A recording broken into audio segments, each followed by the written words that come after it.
नमस्कार दोस्तों, बहुत बहुत स्वागत आपका मेरे चैनल पर। मित्रों, आज मैं लाई हूँ साझा लघु कथा संकलन। आप देख सकते हैं, इसका नाम है पावन तट पर या कुंभ स्नान केंद्रित इसमें लघु कथाएं हैं और इसके संपादक हैं सुरेश सौरभ जी। तो दोस्तों, आज मैं यह लाई हूँ लघु कथा संकलन। पृष्ठ 87 है और इसका मूल्य है 250 रुपये। पेपरबैक में 2025 में प्रकाशित हुई है। परिचय देना चाहूँगी सुरेश जी का। लखीमपुर खीरी निवासी हैं। इन्होंने परा स्नातक यूजीसी नेट हिंदी किया है। शिक्षक हैं, पत्रकार हैं, साहित्यकार हैं, संपादक हैं, सम्मानित हो चुके हैं बहुत जगह से। और लघु कथा, कहानी, बाल कथा, व्यंग, कविता इनकी प्रमुख विधाएं हैं। अब इस पुस्तक के फ्लैप पर लिखा है, उससे पहले मैं बता देना चाहूँगी कि यह जो पुस्तक आप ले सकते हैं समृद्ध पब्लिकेशन दिल्ली से, वहीं से प्रकाशित हुई है। इनका ईमेल मैं दे देती हूँ। और अब मैं बात करूँगी फ्लैप पर। डॉक्टर द्वारिका प्रसाद रस्तोगी जी हैं, वरिष्ठ साहित्यकार हैं एवं प्रांतीय महामंत्री अखिल भारतीय साहित्य परिषद अवध प्रांत उत्तर प्रदेश। इन्होंने लिखा है कि सभी लघु कथाकारों ने समाज में फैली कुरीतियों को दूर करने, जागरूकता बढ़ाने व विश्व में भारतीय संस्कृति की सकारात्मक छवि प्रस्तुत की है। सभी श्रेष्ठ रचनाकारों के मध्य ये पुस्तक ध्रुव तारे की भांति अपनी चमक द्वारा सबका मार्गदर्शन करेगी, ऐसा मेरा विश्वास है। अब आ जाते हैं बैक फ्लैप पर। इसमें जोगिंदर सिंह चावला जी हैं, उपाध्यक्ष, गुरु नानक इंटर कॉलेज लखीमपुर खीरी। उन्होंने लिखा है कि मैं सुरेश सौरभ जी को पिछले 20 वर्षों से भली भांति जानता हूँ। हिंदी की आप निरंतर सेवा कर रहे हैं और इनका हिंदी के प्रति समर्पण भाव सराहनीय है। और विकास सहाय जी दैनिक जागरण से उन्होंने लिखा है कि लखीमपुर जिले के युवा साहित्यकारों में सुरेश सौरभ का नाम खास है। निर्धनता और अभाव में पले बड़े सुरेश किसी भी घटना या तथ्य पर सिर्फ 5 मिनट में एक लघु कथा लिखने की महारत रखते हैं। अब भूमिका की बात आती है तो भूमिका लिखी है सत्य प्रकाश, शिक्षक हैं लखीमपुर खीरी में। उन्होंने लिखा है कि सुदूर विभिन्न क्षेत्रों से 41 लघु कथाकारों का यह संग्रह अप्रतिम संग्रह बन पड़ा है, जिसमें महाकुंभ मेले की विसंगतियों एवं विद्रूपताओं पर रचनात्मक प्रकाश डाला गया है। संग्रह की लघु कथाएं देश के प्रत्येक क्षेत्र में उदीयमान एवं वरिष्ठ लेखकों की भावनाओं एवं संवेदनाओं को प्रभावशाली ढंग से निरूपित करती हैं। लघु कथाओं का चयन बड़ी सतर्कता एवं कुशलता के साथ किया गया है। सौरभ जी कुशल संपादक होने के साथ साथ श्रेष्ठ लेखक भी हैं। इन दोनों गुणों की झलक प्रस्तुत संग्रह में दृष्टिगोचर होती है। अब आत्मकथा की बात आती तो सुरेश जी ने लिखा है कि मैं समझता हूं कि समदृष्टि से सबका रचनात्मक मूल्यांकन करना एक सच्चे साहित्यकार का नैतिक दायित्व होता है। यही उसका राष्ट्र धर्म होता है। तो मित्रों, अब मैं बात करूंगी अपनी समीक्षा की। इसमें 41 लघु कथाकार हैं। मैं चाहती हूँ नाम तो पढ़ ही दूँ मैं कम से कम उनके। रश्मि लहर, Suryadeep Kushwaha, doctor Rashid Ghori, doctor Puran Singh, doctor Anju Dua Jaimini, Saroj Bala Soni, Mini Mishra, professor Ranjodh Singh, Rajendra Verma, Abhay Kumar Bharti, Shobha Goyal, Devendra Raj Suthar, Nripendra, Abhishek Nrip, Neena Mandilwar, Harish Kumar Amit, Chitragupt, doctor Ram Kumar Ghotad, Martin John, Ranjana Jaiswal, doctor Chandresh Kumar Chhatlani, Arvind sir, Twinkle Tomar Singh, Gulzar Hussain, Seva Sadan Prasad, Chitranjan Gop Lukhati, doctor Upma Sharma, doctor Yashodhara Bhatnagar, Namita Singh आराधना, सुरेश सौरभ, पूनम कत्रियार, सुनीता मिश्रा, डॉक्टर शैलेश गुप्त वीर, डॉक्टर नीरू मित्तल नीर, मनोरमा पंत, रमाकांत चौधरी, आलोक Chopra, doctor Suresh Vashishtha, Nirmal Kumar day, Manveen Kaur Pahwa, doctor Sushma Gupta और मीरा जैन। ये थे 41 लघु कथाकार जिन्होंने अपनी कलम चलाई है कुंभ स्नान के बारे में। तो अब मैं बता देती हूँ कि ये जो साहित्यकार हैं इसमें स्थापित भी हैं, उदीयमान भी हैं और विभिन्न प्रांतों से हैं। सच्चा तीर्थ क्या है? मेरे हिसाब से सच्चा तीर्थ जरूरतमंद की मदद करना है, अपना कर्तव्य निभाना है। तो दोस्तों, अब इसमें इन लघु कथाओं के माध्यम से देखिए भगदड़, गंदगी, ट्रैफिक जाम, कुव्यवस्था, इन सब पर कलम चलाई है। अंधविश्वास पर प्रहार किया है, लेकिन आस्था की बात भी की है। देखिए, हम आस्था को हम इग्नोर नहीं कर सकते, हम उसको परे नहीं हटा सकते। मुझे लगता है कि आस्था सबसे बड़ी बात है। और कुछ लोग माँ बाप की सेवा नहीं करते लेकिन कुंभ गए। कुछ माँ बाप की इच्छा पूर्ति के लिए उन्हें कुंभ ले गए और कुछ माँ बाप की सेवा की खातिर कुंभ नहीं गए। ये आप देखना लघु कथाओं में है। सब ने अपने अपने हिस्से का कुंभ स्नान किया। रेशमी लहर की सेवा में कुंभ में भगदड़ मच गई, जिसमें सास ने बहू की जान बचाई। डॉक्टर रशीद गौरी की लघु कथा में बूढ़े ससुर को कुंभ भेजकर छुटकारा पाना चाहती थी बहू, इस पर बात की गई है। डॉक्टर पूरन सिंह, मां को वृद्धाश्रम फेंक कर कुंभ स्नान का क्या फायदा, ये बताया। डॉक्टर अंजू दुआ जैमिनी यानी मैंने बताया कि गंदे जल में डुबकी लगाने का क्या फायदा। प्रोफेसर रणजोध सिंह जी, इन्होंने बताया कि 90 वर्षीय पिता को छोड़कर मुख्य जो पात्र है वह कुंभ नहीं जाता।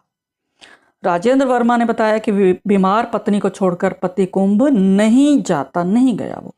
और मार्टिन जॉन, इन्होंने बताया कि रिश्वतखोर भी कुंभ गए। जी दोस्तों। और रंजना जायसवाल जी ने बताया कि बूढ़े बाप को पुत्र वहीं छोड़ आता है। देखिए कितनी गलत बात है।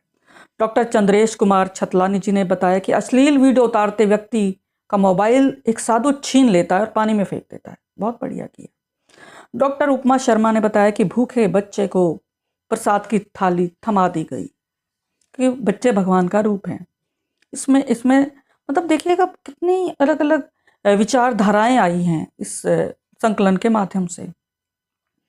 सुरेश सौरभ ने बताया कि माँ को खो दिया कुंभ मेले में। बहुत दुखद इनकी लघु कथा है। डॉक्टर नीरू मित्तल नीर ने बताया कि सामान बेचने वाली लड़की ने हृदयाघात से पीड़ित सेठ को बचाया। और मीरा जैन जी ने लिखा कि माँ की खुशी के लिए उन्हें बेटा कुंभ ले गया। तो दोस्तों ये मैंने थोड़ा सा बताया है, अब मैं बताती हूँ। सुरेश जी ने निष्पक्ष संपादन किया, किसी की एक लघु कथा, किसी की दो ली हैं। आस्था और अंधविश्वास के अंतर को समझने का पहले प्रयास किया है और समझाने का भी प्रयास किया इन लघु कथाओं ने। पाठकों की बुद्धि खुलेगी इन्हें पढ़कर। जीवन शुद्ध और पवित्र कैसे बनाया जाए, ये पढ़ने की बात है और समझने की बात है। अंधविश्वास के अंधकार से कैसे निकला जाए, यही साहित्य सृजन का उद्देश्य होता है और यही हुआ है इसमें भी। सभी लघु कथाएं सीख दे रही हैं।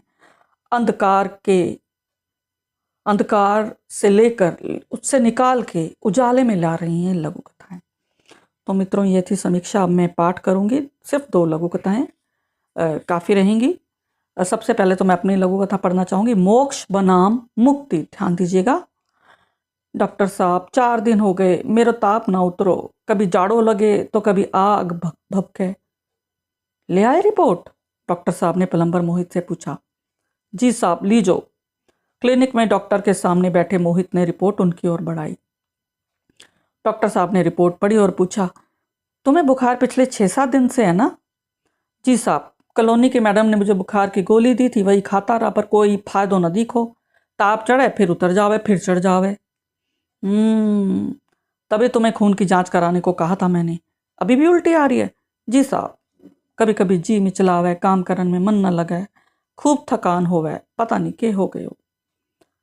रिपोर्ट में टाइफाइड निकला है। तुमने पिछले दिनों बाजार से कुछ उल्टा सीधा खाया है?